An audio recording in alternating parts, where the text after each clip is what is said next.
Super star Rajinikanth, Kamal Haasan Tamil சினிமாவோட முக்கிய பிரபலங்களா விளம்புறவங்க. இவங்களோட நீண்ட இடைவெளிக்கு அப்புறமா இணையறாங்க 2 பேருமே. சேர்ந்து நடிக்க போறாங்க அப்படின்னு முதல்ல வந்துட்டு தகவல் வெளிவந்துச்சு. அதுக்கப்புறமா கமலஹாசன் படம் தயாரிக்க ரஜினி தான் நடிக்க போறாரு அப்படின்னு சொன்னாங்க.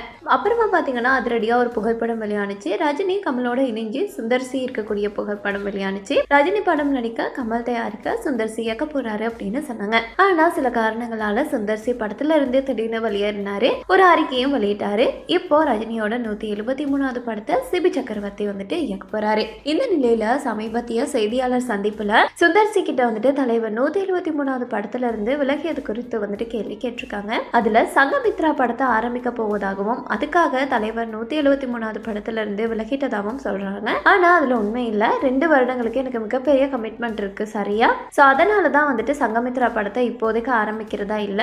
அதுக்கு தலைவர் 173க்கும் எந்த ஒரு கனெக்ஷனும் இல்லை அப்படின்ற மாதிரி சொல்லியிருக்காரு.